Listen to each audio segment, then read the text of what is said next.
So for the last portion of our agenda, what we're going to do is we're going to hit on some of the questions that we've had come up. So the first question that we've not already answered back and forth during the presentation.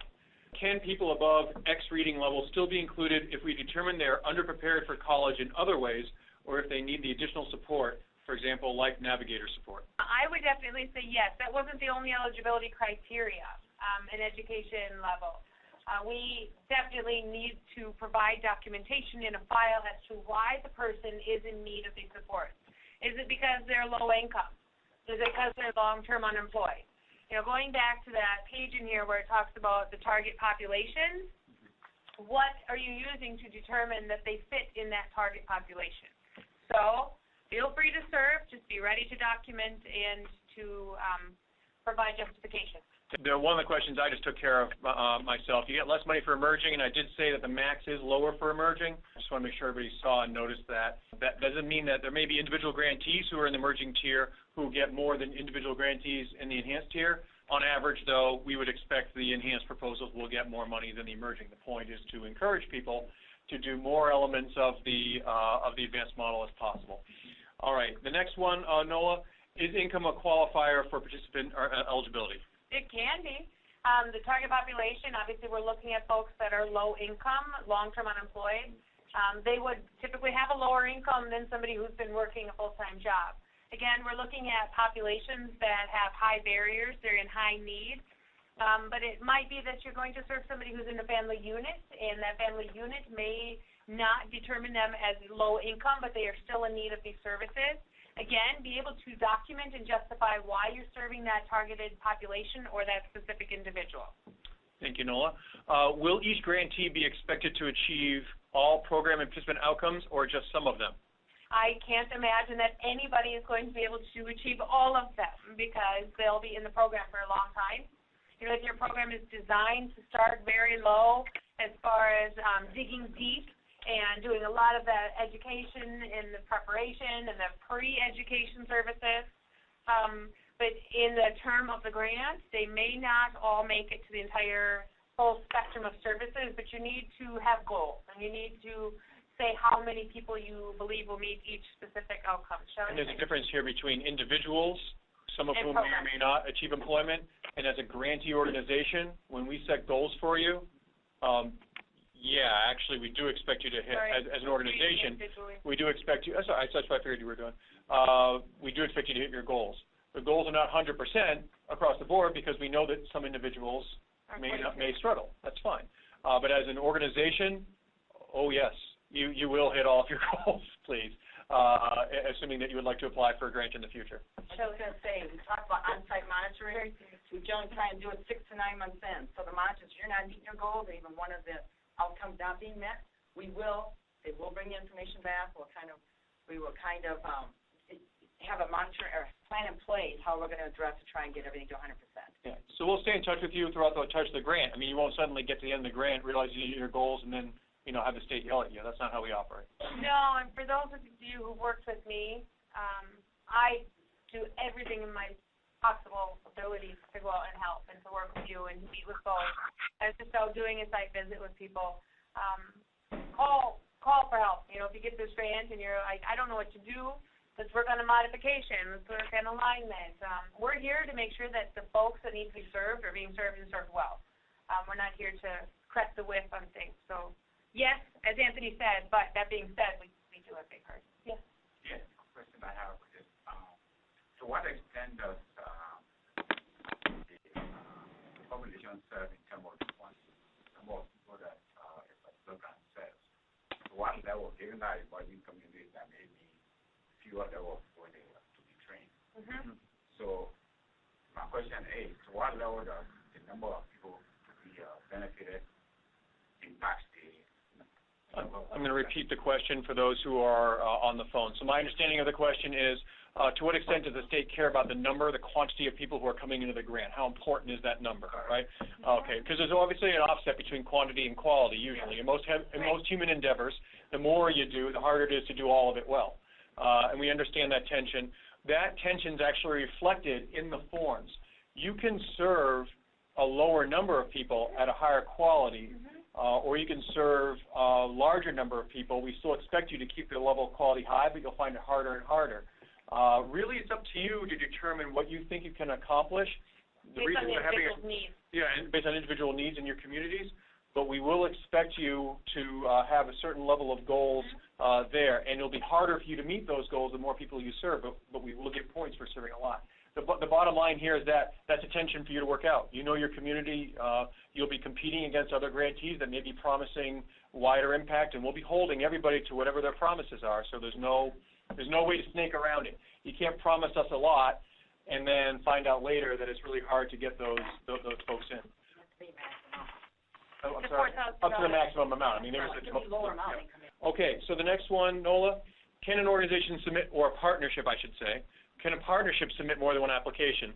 So there might be an enhanced partnership applying for an existing model, and then there might be an emerging partnership with a second group of partners, but maybe the physical agent's the same, or there might be some partners that are shared. Is that okay? Yes, you can apply for more than one. Like if you're a physical agent at International Institute, and you want to enhance, let's say, your current Fast Track grant, which I know you don't have, and you want to also partner with somebody else in doing a new program, yes, you could do that. That being said, if you are a current Fast Track grantee and you want to do two pathways within one, you can. It's difficult, but you can submit like a manufacturing and healthcare pathway within one, because this is much larger amount of dollars than what you've done in the past. Sure. And I don't want to speak for the entire partnership or for any of the future program manager at all here, but what I do want to point out is that there is a tendency at DEED when we see on all competitive grant applications, if there are two that look awfully similar, we do tend to fund one of them. And then we seek diversity across geographic diversity, diversity in population served, diversity of sectors. So if you do two grant applications, you do want them to look as different from each other and as clear and distinct and value added as humanly possible. Otherwise, just put them in one. Yeah, that's just good competitive grant technique.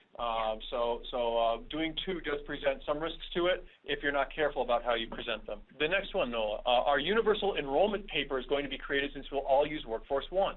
Definitely out of Workforce One, that's something that we can do for the application process. But remember, when you're working with multiple partners, if you're working with Adult Basic Education, they may have an application. If you're working with MISCU, one thing that we're working with this Disability Employment Initiative is having the partnership come up with a common form, a common application that includes that of your ABE folks, if you're working with them, of your MISCU or post-secondary folks, and of your own workforce development entity. The reason that is the case is because, these folks have high barriers, right? The people that we're serving have needs. And the least amount of hoops for them to jump through, the better. So we could do a Workforce One application for everybody, but what I think would be really cool to see is could your partnership come up with a form that then your participant only needs to fill out once instead of filling out 3 or 4 separate different forms. Yeah, that's a great point, Nola. That the experience here, we understand that making your lives easier is a worthy goal, and we at the state do strive to do that.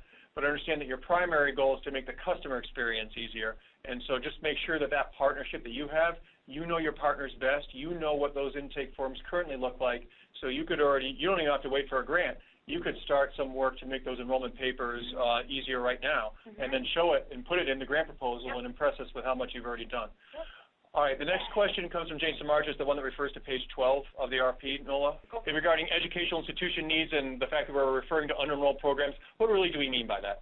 There are some post-secondary institutions that have students dropping out because they're really difficult classes. But on the flip side, there are occupations in demand.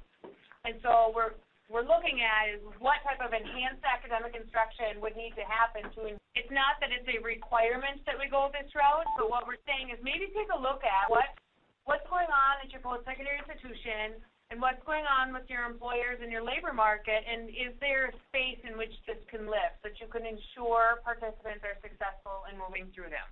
Okay. The next question comes from Diane Halverson. There's a list of targeted populations on page 10. It looked different to her than the list of targeted populations definitions on page 28.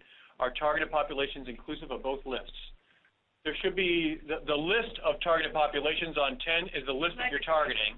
the definitions that are given throughout the glossary should be consistent with those. I'm not sure which ones, where the differences are.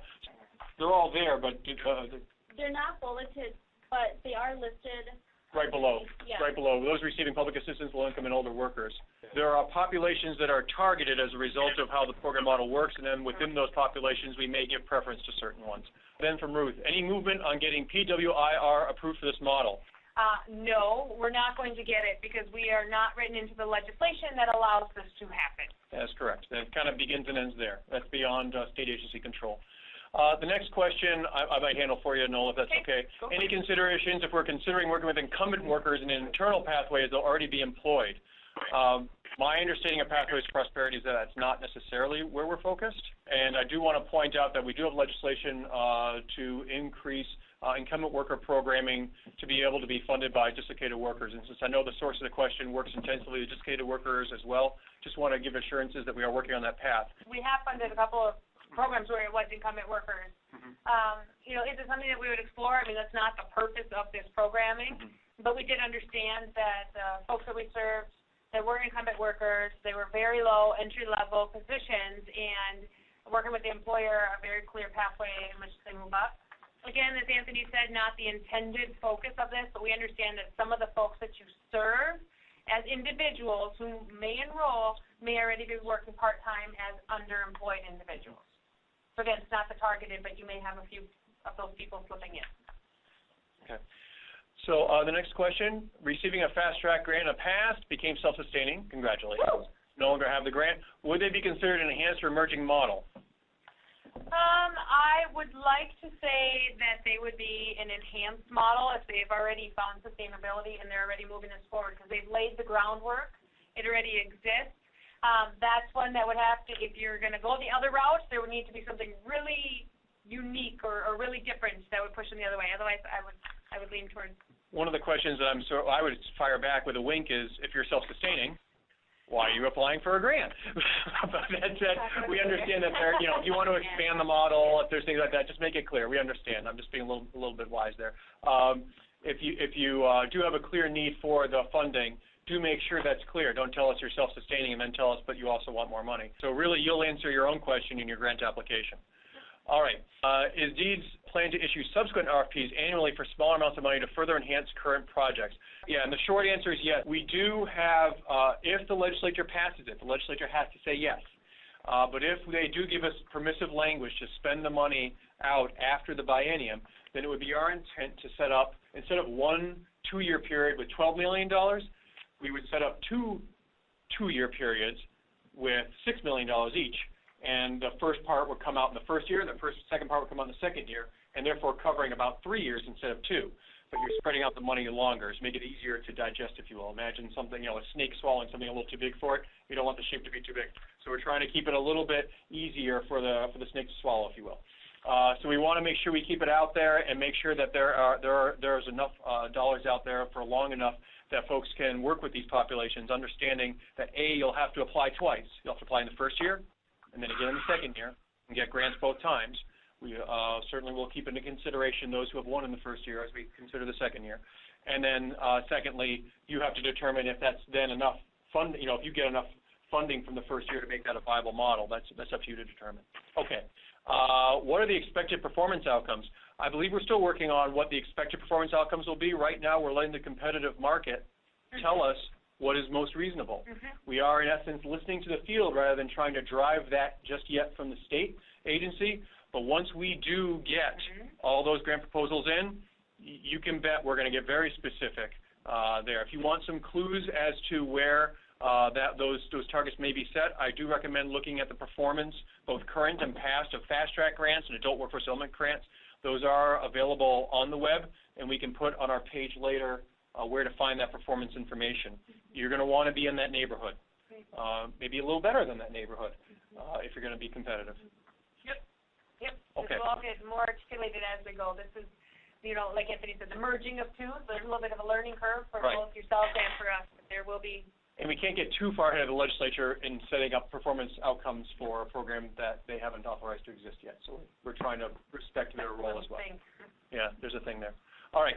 So from Jennifer, on page 7, under Enhanced Academic Instruction, can you clarify what prior learning assessment option is? Are you referring to TABE, CISAS, et cetera? The prior learning assessment, what we're talking about is working with your post-secondary institution. It was giving options. It was listing out, do you want to do credit for prior learning? Do you want to do credit articulation? Do you want to give actual college credit, in which case you're enrolling the student in that post-secondary? Those are all options as to how you can roll out your enhanced academic instruction. Okay. So it's not an assessment on its own. It's working with your post-secondary institution to establish that as part of your program. We don't currently have a Fast Track grant, but have in the past. Can you apply for the emerging grant? Yes, you can. You just have to make sure that it's distinct and clear.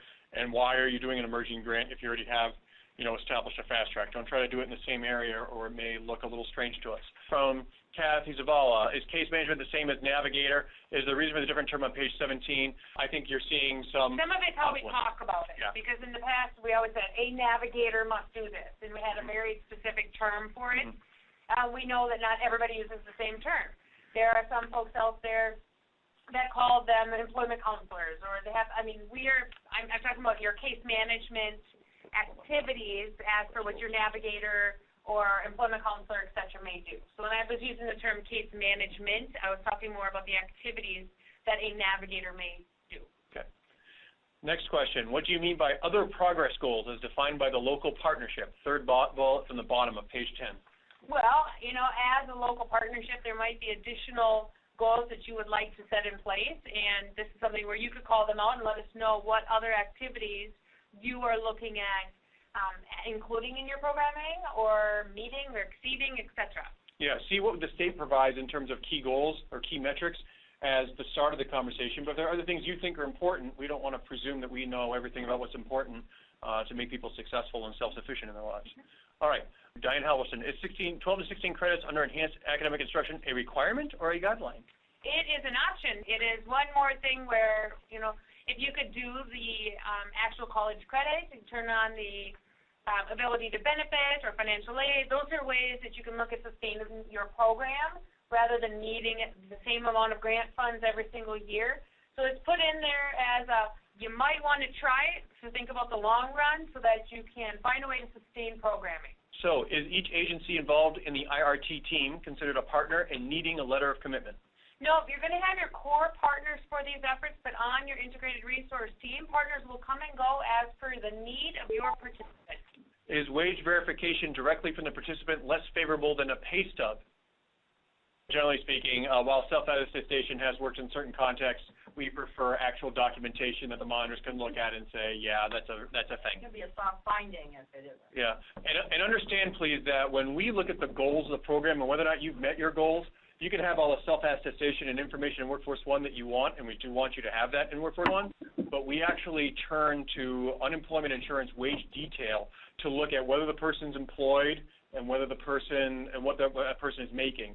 So when we not to put too fine a point on it, evaluate your progress, we're actually looking at independently verifiable data. So it is always to your benefit to try to get the most official information about their wages that you can get. So get that wage stub so you can enter it in Workforce One, and that way what you think your outcomes are going to be is going to be a lot closer to what they actually are. And there'll be less chances for maybe unpleasant surprises down the road. What is considered more important, 12 months job retention or continuing one's career pathway education within 12 months post-exit? Where I'm going to turn it back to is not what's most important, but what did you propose in your plan up front? And give us an approximate. Those are things that you need to identify. So are you meeting your goals? They would fit into one or the other. But they are both fantastic things. With this model, we would love it if you could find a way to stick with them through employment. Because if these folks that you're serving had high barriers and there was a high need to enroll them, we aren't just going to let them go into post-secondary on their own necessarily, right? We're going to stick with them and help them get to employment. From Leanne, could a person who does not already have a GED or high school diploma participate? Yes, that would be fantastic. Actually, I presume the majority of the folks that you enroll into your programming at the early level would not have their high school diploma or GED. So how are you going to figure out, do they need this high school diploma or GED for the occupation that they're interested in? and to continue in the enhanced academic instruction that you're offering? If so, how are you going to prepare for it? Where does Bridge integrated instruction fit within the budget, Noah? Would it be direct customer training? Yes? Okay. On page 27, the definition for family-sustaining wages is compensation capable of meeting basic needs. What would we use to measure this? The definition for family-sustaining wages is that there be compensation capable of meeting basic needs. How do we know that they're meeting basic needs? That's a great question. I think that's going to be different for everybody. That's going to be different for every program. Family-sustaining wages, you can look at, are they within a poverty level? Well, then they're probably not getting family-sustaining wages, right? So you need to take a look at the family size, the needs, et cetera, but that's not a defined number that we have in place. Does the 4K cost per participant include only state funds through Pathways to Prosperity or both state funds and leveraged funds? We're talking about through this RFP through Pathways to Prosperity. On page 15, where exactly did you say we need to note what county or counties we will serve? That would be within your work plan. You're going to talk about where you're at, what you're serving. Yeah, I mean, a county is a very descriptive way of describing it that we would recommend just to make sure everybody's using the same frame of reference. But if you have a different way of expressing it, then... Sometimes we've seen in cities. Yeah. City of something. Right. Or a neighborhood or something like that. Then we get just maybe, we can usually, if you're probably talking about neighborhood, we probably know what county you're going to be talking about. But for the sake of completeness, feel free to throw a county name in there. There's only 87. They're not hard to find. What should ABE do with someone not presenting a Social Security number? Can we support them without funding in a fast-track program? We really do need that Social Security number. Most employers need those Social Security numbers. Most post-secondary institutions need those Social Security numbers. If it is a rare case where you don't have a Social Security number, we can talk about it. But I think that as part of your plan, you should find a way to work with folks to have that Social Security number. We do have in Workforce One a methodology we can use to put somebody in with a different type of a record locator number. But that doesn't help you with your wage analysis if you want to take a look at how well did your people do in employment, et cetera. Yeah, you risk a negative impact to your performance. And I know most people know this, but just for the sake of those who may not having a Social Security number collected does present a program risk. And to you as grantees. So we strongly encourage collection and give all the right privacy and other security measures necessary to make sure that we're securing people's information when it comes to that. Workforce One is particularly good at that and makes only the Workforce One ID available later to folks to understand, to look and compare information. So their information is secure. If we are a sub-grantee on a partner's application, we still be eligible to submit our request. We sort of answered this, you have to show why you're on both, what the two different value added is of being on both.